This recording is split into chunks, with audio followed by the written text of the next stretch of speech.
Hi everyone, my name is Esther and welcome back to my cybersecurity course, CyberSafety 101. Today's lesson is all about spotting spam.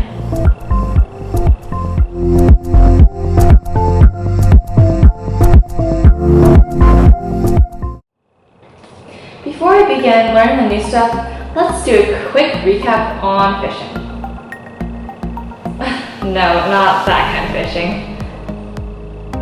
Phishing is defined as the fraudulent practice of sending emails claiming to be from reputable companies in order to induce individuals into revealing personal information such as passwords and credit card numbers. These emails, which appear to come from a trusted source, are often sent out to hundreds of people at once. The scammer's primary goal is to manipulate the user and trick them into downloading malware or possibly giving up their personal information, passwords, or money.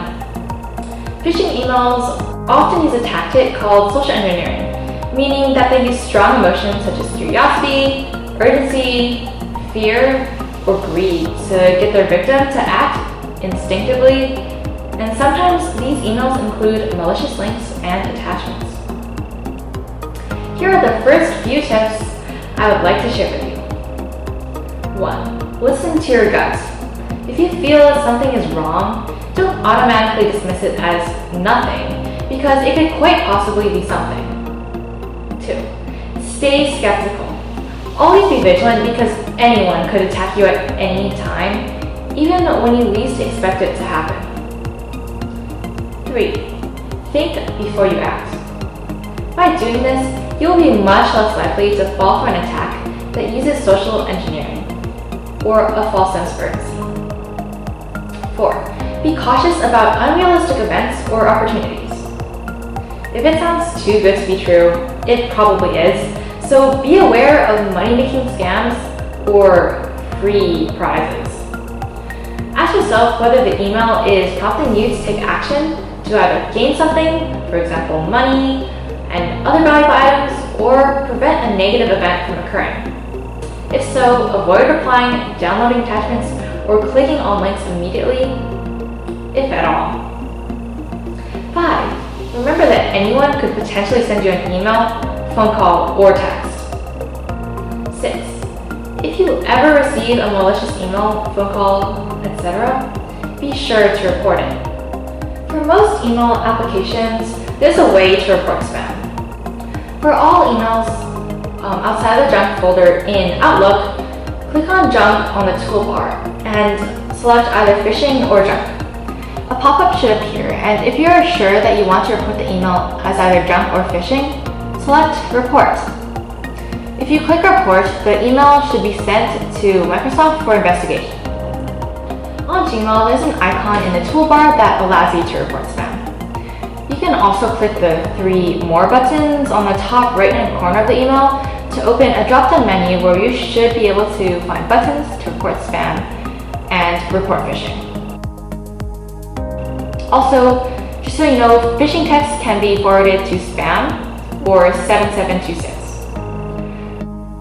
Reporting spam on social media is important as well, so if you're wondering how to do this on Facebook, Twitter, or YouTube, please visit our website here for direct links.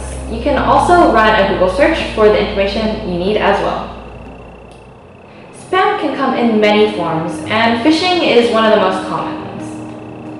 When you receive an email, ask yourself the following questions. 1. Is this email out of character or unusual in any way?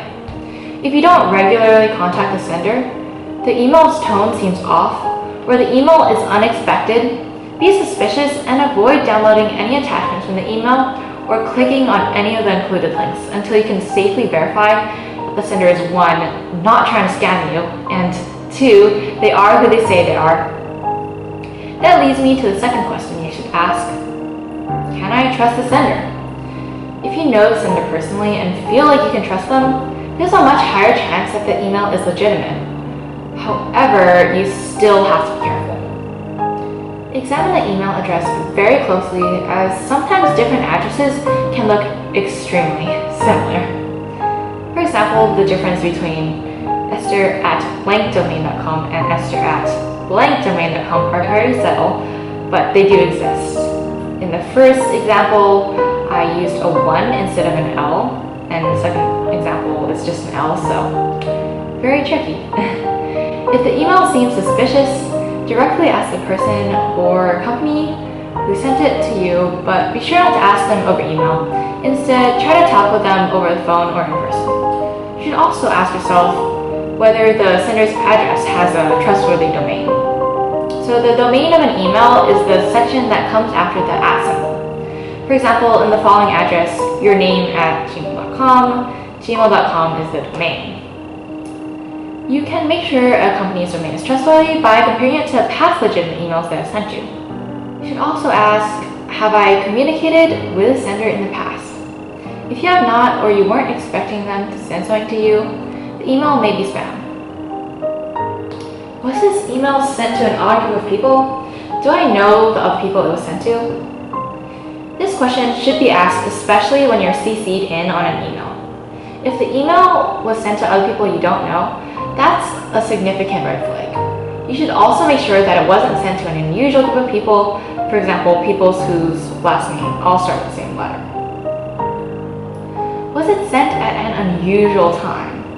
Emails sent during odd hours of the night, like 3 in the morning, are bound to be suspicious, and even more so if the sender rarely sends messages to you at that time. Is the subject line relevant? Most trusted sources give their emails a subject line that relates to its content, and if it's not, something is probably a bit off. Are my emotions heightened? If they are, know that the email might be using social engineering against you, especially if you answered yes to any of the previous questions. The best thing to do in this situation is take a step back, do something else, and after some time has passed, ask another person for the opinion on the message. As I mentioned before, phishing emails can include malicious links that direct you to dangerous websites. To avoid clicking on these links, hover over them to make sure that the URL is completely correct. Make sure you look closely because, just like with email addresses, false URLs can be very difficult to spot. For example, there might be an extra dash, or one of the characters may be different. If you want to be extra careful, consider searching for the website separately instead of using the link provided in the email. Avoid downloading files, especially if they have vague names or are out of the ordinary. Seemingly harmless files can actually be malware in disguise, so always be careful and think twice when opening and downloading files off the internet. Another tip is to treat your personal information like money. It's precious and should be guarded carefully. Keep your personal information safe and secure, and question anybody who asks for it over the internet, especially if you weren't expecting the request or you haven't talked with the sender about it in person. And remember that most reputable companies don't ask for personal information over email. Keep an eye out for typos or vague references like "Dear Ma'am" or "Dear Sir" because most companies will address you by name and proofread their emails before sending them. If you're still unsure about an email's authenticity, contact the company directly. Consider using 2 email accounts, one private and one public, to avoid a breach of your personal address. Your private address should be one that is only used by people you know and trust, whereas your public email address can be used for marketing emails, surveys, etc. If you choose to use more than one email account, never post your private email address online or in any other places that could be accessed by the public. Also, make sure to use secure passwords for all of your accounts, including your email, and use a different password for each account. I'll be talking about this a bit more in Lesson 5. It's quite likely that spam has made it into your inbox in the past, or it will in the future. It is very difficult to keep from receiving any spam emails, but spam filters will help you to minimize the amount of spam that reaches your inbox and reduce the likelihood of a phishing or spear phishing incident occurring. It is recommended that you check your spam folder occasionally to make sure that the filter is working properly because you don't want important emails being blocked. To check your spam filter, follow these steps. First, open up your email. Then, Scroll through your mailbox folders to find the spam folder. Note that you may need to hit the More button for it to appear. Click on the spam folder and check its contents. Right now, I don't have any spam. Yay! Phone calls, ads, and social media are all other ways that you can get spammed, but many of the same tips for emails apply to these forms of communication as well. For phone calls, never give out any personal information to someone that you don't know.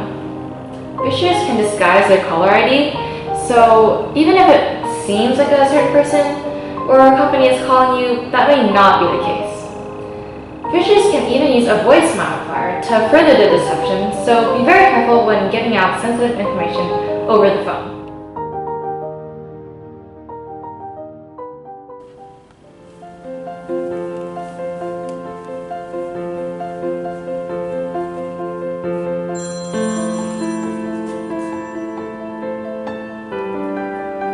Hello? Hello, this is Kathy from your bank. Is this Diane? Oh yes, I am. Hi Diane, we've noticed some suspicious activity on your credit card and we wanted to make sure that your money is kept secure. Could you please give us your credit card number so we can verify that it's you? Oh sure. It is 1234 1357 2468 and 1234. Is that okay? We'll also need your email address. Okay. It is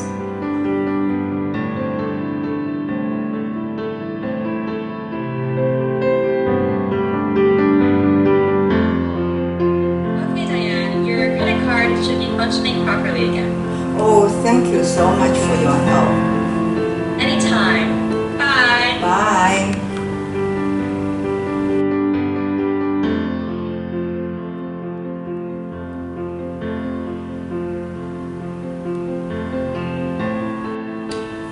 Oh, something is off. I don't remember making a purchase yesterday on Amazon for $550. Oh no, let me call your bank.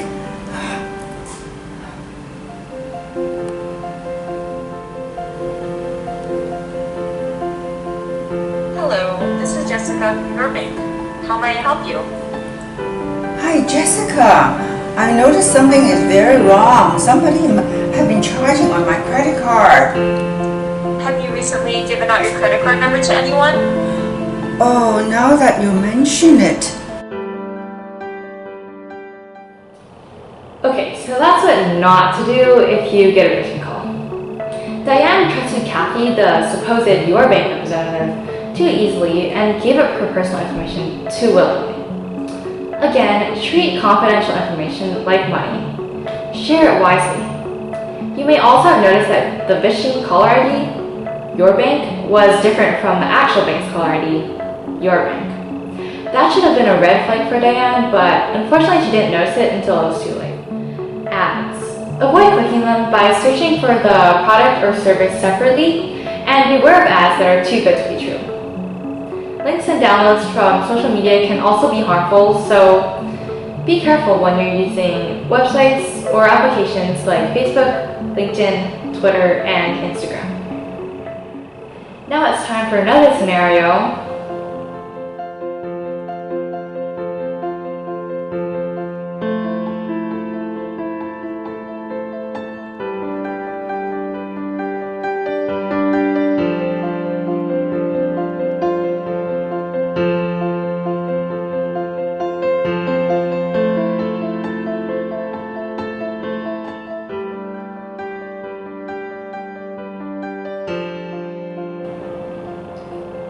Okay, pause the video right there. Can you find any red flags? Go ahead and give it a try.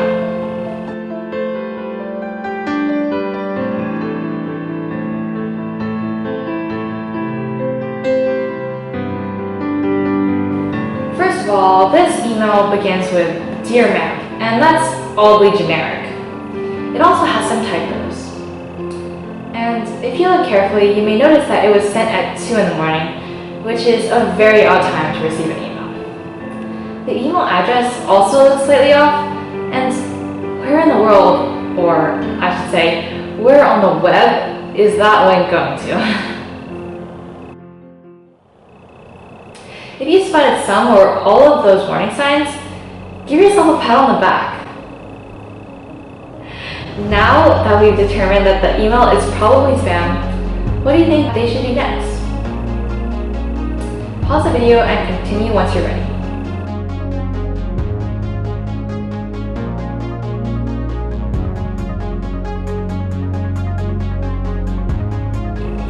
If you answers something along the lines of 1. Report it as spam, 2. Delete the email, and 3. Notify others, you are correct.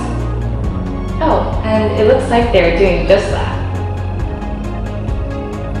Staying safe online is so crucial to having a healthy digital lifestyle, and that includes being able to successfully spot spam.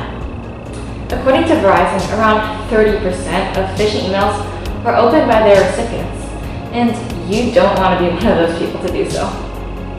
Although these methods of cybercrime prevention can be tedious, they're worth it in the long run if you want to avoid pulling your money into the billions of dollars lost to cybercrime each year, or wasting hours trying to restore your device, data, or money after an attack. Here's a quick review of these spam prevention methods. 1. When you receive an email, ask yourself the following questions. Is this email out of character or unusual in any way? Can I trust the sender?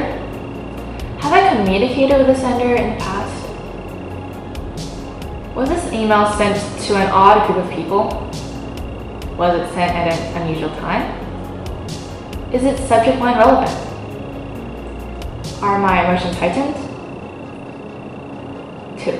Avoid clicking on malicious links by hovering over them and making sure that the URL is legitimate. 3. Avoid downloading files, especially if they have vague names or are out of the ordinary. 4. Treat your personal information like money. 5. Be on the lookout for typos or vague references in emails. 6. Consider using 2 email accounts, one private and one public, to avoid a breach of your personal address. 7. Use a spam filter. 8. Never give out personal information over the phone to someone you don't know.